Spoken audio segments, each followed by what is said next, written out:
धीरज देशमुख, हाँ, अमरावती से। यस, तो अभी हमने जैसे अपने प्री इंटरव्यू में डिस्कस किया था सर्जरी से पहले, आपका एक रिपेयर केस है जिसमें हम देख रहे थे कि हेयर लाइन काफ़ी नीचे था और डेंसिटी नहीं था और कैप्स थे, एंगल्स भी गड़बड़ थे। फर्स्ट सर्जरी जो आपने कराया था वो एफयूटी कराया था। हमने आपकी सर्जरी अभी परसों और कल 2 दिन लगातार किया, जिसमें हमने 3000 ग्राफ्ट्स किए और फर्स्ट डे हमने आपका बियर्ड यूज़ किया था। कितने ग्राफ्ट्स हमने बियर्ड से किए थे? 1000। और कल हमने आपके स्ट्रिप से निकाले 2000 ग्राफ्ट्स और थोड़े आपके फ्रंट से जो एक्सट्रैक्ट किए।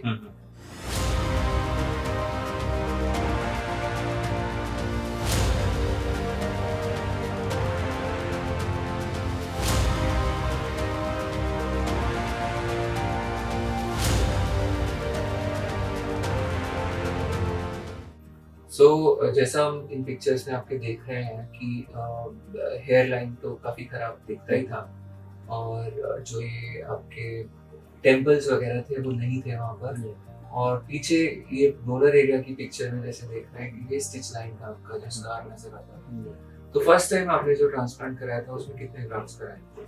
हाँ, उसमें उन्होंने मुझे 1500 ग्राफ बोला था, लेकिन मुझे नहीं लगता था कि 1500 ग्राफ थे, काफ़ी दूर-दूर थे। मे बी शायद कई बार ये भी होता है कि ग्राफ्ट निकाल लिए जाते हैं पर वो उगते नहीं है। सो हो सकता है कि ग्राफ्ट एक्सेप्टेंस इतनी ना रही हो, क्योंकि 1500 बहुत बड़ा नंबर नहीं है। स्ट्रिप का जो साइज आपका मैं देख रहा था जो कटा हुआ था वो अच्छा खासा बड़ा था। तो हो सकता है उन्होंने 1500 ग्राफ्ट्स निकाले हो बट अनफॉर्चुनेटली वो उगे नहीं। तो बट ये 1500 निकाल लेने के बाद भी आपके डोनर से अब हम स्ट्रिप से दोबारा से 2000 ग्राफ्ट्स निकाल सके और उसके कर लेने के बाद भी आपके डोनर में अब आप जैसे देखेंगे मोस्टली, पर पिछली बार आपका जो डोनर का स्कार था वो थोड़ा सा ज्यादा ऊपर की तरफ था, तो वहां तो हम नहीं निकाल सकते। Otherwise most of your scar हमने स्ट्रिप से निकाल दिया है, नए स्ट्रिप में, और एक पतली सी बारीक लाइन उसकी जगह आएगी और बाकी तो जगह हमने हल्के से आपके ग्राफ्स डाल दिया जो स्कार। तो अपना कुछ एक्सपीरियंस आप बताएंगे कि जैसे आपने पहले एक सर्जरी कराई थी 1500 ग्राफ्स की, that was your first surgery, जिसमें कि ऐसा कुछ फर्स्ट सर्जरी थोड़ा अच्छा रहता है, उसमें इतना प्रॉब्लम नहीं रहता। सेकंड सर्जरी जब होती है तब उसमें एरिया ऑलरेडी खिंचा हुआ होता है, सेंसिटिविटी बढ़ी हुई होती है, तो ये सब रिपेयर केसेस इसके थोड़े चैलेंजिंग भी होते हैं।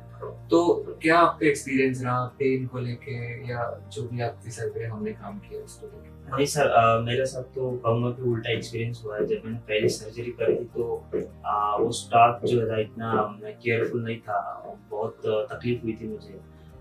लोग जैसे बोलते हैं कि एफयूटी के बाद बहुत तकलीफ होती है, तो हाँ मुझे हुई थी, करीबन 6 महीने तक मुझे दर्द महसूस हुआ था। और उनका जो स्टाफ था वो जैसे कि आपका स्टाफ मैंने देखा कि उनके साथ साथ सब कुछ अवेलेबल था, लाइक कुछ गड़बड़ करने की जरूरत नहीं थी। तो ये बहुत अच्छा था आपके स्टाफ ने कि सारी चीज़ें एकदम इजीली होती गई है और एकदम फ्रेंडली से बातें करते थे।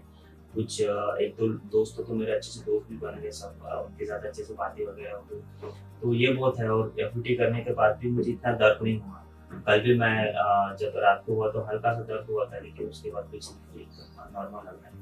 पहले दिन हमने आपका बियर्ड यूज किया था और दूसरे दिन हमने फिर ये एफयूटी किया, तो 2 दिन की सर्जरी में तो कभी कभी थोड़ा और पेन लग सकता है। और एक और इम्पोर्टेंट चीज जो मैं यहाँ पे बोलना चाहूंगा, बहुत बार आप देखोगे रिपेयर केसेस जो है वो, या क्योंकि ऑब्वियसली डोनर कॉम्प्रोमाइज्ड है और कुछ लोगों का डोनर वैसे भी कॉम्प्रोमाइज्ड होता है, पर आप देखेंगे कि 4000 ग्राफ, 4500, 5000 ऐसे बड़े बड़े नंबर्स लोग एक दिन में सिर्फ एक ही टेक्निक से, एफयूई से, बोलते हैं कि कर दिए गए, बट कितने हो रहे हैं और वास्तविकता में उनमें एक्चुअली क्या हो रहा है, this is something which needs to be seen. मतलब ये तो हमें देखना पड़ेगा। तो बहुत बार लोग थोड़ा सा बेवकूफ बन जाते हैं इन चीज़ों में in spite of knowing everything, तो ये थोड़ा सा ध्यान रखेंगे तो बेहतर रहेगा। तो अब जैसा हम देख रहे हैं आपका ये फ्रंट पोर्शन से हमने एक्सट्रैक्शन किया है। कल यहाँ से ग्राफ्ट्स निकाले गए थे आपके, जो पुराने खराब लगे हुए ग्राफ्ट्स थे, तो बहुत फाइन पंच के साथ इसको किया गया है। आप देखें तो ये अभी आपके लगभग हील भी हो चुके हैं और इसकी बहुत मेयर मिनिमम स्कारिंग आपको आएगी। हेयर लाइन हमने शिफ्ट किया है ऊपर को। ये जो पोर्शन आप देख रहे हैं यहाँ पे तकरीबन आपके 1600-1700 ग्राफ्ट्स को यूज़ किया है, including the temples. Middle portion में हम ग्राफ्ट्स ऑब्वियसली नहीं डाल सकते थे, यहाँ पे आपके अपने कुछ बाल थे, हमने क्राउन में आपके बाल डाले हैं जो बियर्ड और स्कैल्प मिक्स करके किया गया है। अब यहाँ पर हम देखें तो ये जो स्टिच लाइन आप देख रहे हो ये हमने स्ट्रिप निकाला है। यहाँ ये जो ऊपर के पोर्शन में आप देख रहे हैं यहाँ पर इनका पहले FUT हुआ था और ये काफ़ी अप था, तो ऑब्वियसली इतना ऊंचा से जाके हम नहीं निकाल सकते। थोड़ा आप देख रहे हैं वेवी सा भी था वो, तो यहाँ से हमने इस साइड से हमने स्ट्रिप के स्कार को इंक्लूड कर लिया है, इस साइड से भी हमने उसको काफ़ी इंक्लूड कर लिया है, बट ये पोर्शन में हमने फिर कुछ ग्राफ्ट्स डाल दिए हैं। यदि आप देखेंगे तो ये FUE से निकले हुए कुछ ग्राफ्ट्स यहाँ डाल दिए हैं ताकि इसकी विजिबिलिटी कम हो जाए। तो स्कार कितना भी बड़ा है FUT का, उसको कुछ FUE के ग्राफ्ट से भरा जा सकता है, पर अगर FUE के जो स्कार बनते हैं छोटे छोटे डॉट डॉट्स, उनको हम नहीं भर सकते। पहली बार इन्होंने जब एक FUT सर्जरी कराई थी जिससे 1500 ग्राफ्ट्स निकाले गए थे इनके, जो इन्होंने कहीं और कराया था, और दूसरी बार जो ये हमने किया है जिसमें कि लगभग 2000 थोड़े कम पड़े शायद, उसके लिए FUE निकाला है पीछे से, तो 100-150 FUE किया है। बाकी मेजरली हमने सब कुछ FUT के जरिए अचीव किया है। तो FUT ऑप्शन देती है हमें, और अभी भी स्किन इतनी टाइट नहीं है, मूवेबल है, इजीली मूव कर पा रहे हैं। अगर इलास्टिसिटी अलाउ करेगी तो एक बार और FUT को किया जा सकता है, बट आप देखें कि 100-150 FUE के लिए भी ये नीचे ये एरिया जो आप देख रहे हैं इसको, ये काफ़ी बड़ा एरिया है, तो सारे ग्राफ्ट्स FUE के ज़रिए निकाल पाना संभव तो होता ही नहीं। तो कभी भी जब आप रिजल्ट्स देखते हैं, मैं बार बार फिर बोल रहा हूँ कि चीज़ों को कंपेयर करें, ध्यान से देखें, आपके लाइफ का मामला है, आपके लिए ज़रूरी है कि इस पर ध्यान दें। अगर आप FUT करा रहे हैं तो आपको पर फॉलिकल जो ग्राफ्ट्स मिलते हैं, पर ग्राफ्ट जो फॉलिकल्स मिलते हैं वो कम मिलते हैं, ये भी इम्पोर्टेंट है। तो अगर इन्होंने पहली सर्जरी FUE कराई हुई होती तो इस समय पहले ही सारे इनके सारे मल्टी ग्राफ्ट्स खत्म हो चुके होते और पीछे कुछ नहीं बचता। अभी डेमोग्राफी डिस्टर्ब नहीं था, जो भी यहाँ पर डबल सिंगल मल्टी थे वो सब हमें वैसे के वैसे मिल गए। फर्स्ट FUT में भी वैसे के वैसे हुए, अनफॉर्चुनेटली वो तब उनके उगे नहीं, पर अब हमें वो मिल गए और हम उनको यूज कर सके। तो FUT और FUE दोनों अच्छी टेक्निक्स हैं। हाई ग्रेड ऑफ बाल्डनेस में या प्रोग्रेसिव बाल्डनेस में सूनर और later FUT has to come into picture, बिना उसके कुछ नहीं हो सकता। तो आप अपने जीवन, अपने बालों की जो आपकी जर्नी है, जो आपका आगे का रास्ता है, जिसको आप शायद अगले 10 साल तक के लिए भी चाहते हो, उसको यदि आप ऐसे हाथों में छोड़ेंगे जो कि पूरी तरह से सक्षम नहीं है, तो वो हाथ आपको बीच मझधार में जाके छोड़ देंगे। वो हाथ आपको हो सकता है गलत गाइड भी कर दें कि नहीं नहीं ये तो FUE से हम कर देंगे। ऐसे नंबर्स आप सुनते हैं, जैसे इन्होंने पहले सर्जरी कराया था 1500 ग्राफ्ट्स, 1500 ग्राफ्ट्स इनको बोले गए और निकाले भी गए होंगे शायद, क्योंकि स्ट्रिप बड़ी थी, पर हो सकता है कि ये ग्राफ्ट्स निकाल के जैसे हमने देखा उगे नहीं। तो ऐसे ही FUE में भी हम देखते हैं बहुत सारे केसेस में ग्राफ्ट्स निकाल लिए जाते हैं, डोनर पीछे से तबाह हो जाते हैं, पर बाल उगते नहीं है। तो प्लीज अपने डोनर के साथ मत खेलिए, छोटे छोटे लालचों में मत फंसिए। अगर आप पैसे ज्यादा खर्च करके करा रहे हैं चाहे कम खर्च करके करा रहे हैं, it does not matter at all. बहुत ज्यादा पैसे खर्च करने का भी ये मतलब नहीं है कि आपका जो ट्रांसप्लांट का रिजल्ट है वो 100% बहुत बढ़िया ही आएगा और आपके डोनर के साथ जस्टिस ही की जाएगी। जब तक आप अपनी रिसर्च पूरी नहीं करेंगे और कॉन्सेप्ट्स को समझेंगे नहीं, तब तक आप हमेशा प्रॉब्लम में फंसते रहेंगे, बार बार फंसते रहेंगे। तो हम कुछ समय के बाद ये इनके केस को अपडेट करेंगे और पिक्चर्स और जर्नी को थोड़ा सा शेयर करेंगे। इस केस में मेरा प्लान है कि मैं फिनेस्ट्राइड खिलाऊं लो डोज पे, क्योंकि इनकी अपनी थिनिंग काफ़ी है, ऑल्टरनेट डोनर बहुत ज़्यादा अच्छे नहीं है और हम यूज़ कर चुके हैं already, grade of baldness high है।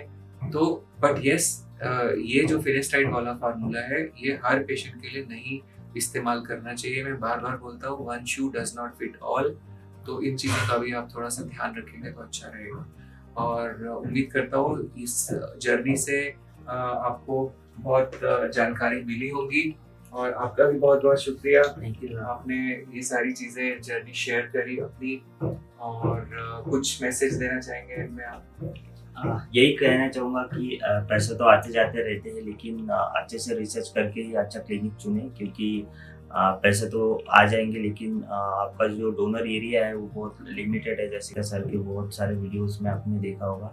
तो यही कहना चाहूँगा कि अपनी रिसर्च पूरी करके ही ट्रांसप्लांट के लिए आप आगे बढ़ें।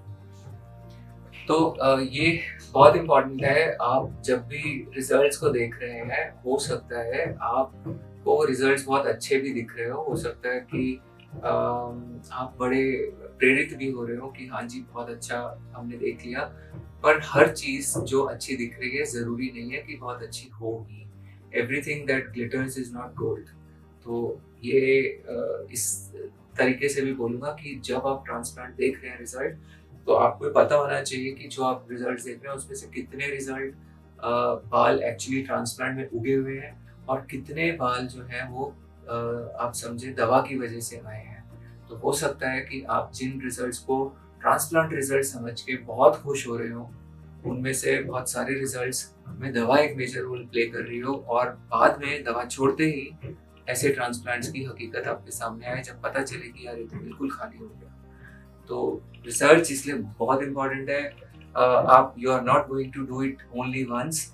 जैसे कि अभी इन्होंने भी 2 बार ये कराया और हो सकता है आगे भी हमें कुछ कुछ करते रहना पड़े। जैसे मैंने बोला, hair transplant is not destination, it is a journey. Please understand this. So you are not doing it only once, you may need to do it twice, thrice, or and maybe more efforts. So be wise, think twice. अगर आपने हमारे channel को अब तक subscribe नहीं किया है तो जरूर करिए, देखिए। और अगर आपको कुछ भी डाउट्स हैं और नहीं भी है, अगर आपको लगता है आप तो सब कुछ जानते हो, सब कुछ एवरीथिंग अबाउट हेयर ट्रांसप्लांट, आपने सब डॉक्टर से बात कर ली है, बट फिर भी अगर आपने हमारे वीडियोस नहीं देखे हैं और तो शायद आप अभी कॉन्सेप्ट्स को पूरी तरह से समझे ना, give yourself a chance, go and watch all the videos which are present there on my channel. लगभग 400 के करीब वीडियोस हैं, बार डिटेल्ड केस स्टडीज, हर वो जानकारी जो आपको जाननी चाहिए, हर वो जानकारी जो आपसे छुपाई जाती है, वो आपको सिर्फ यहीं पर मिलेगी। Thank you, love yourself, stay blessed.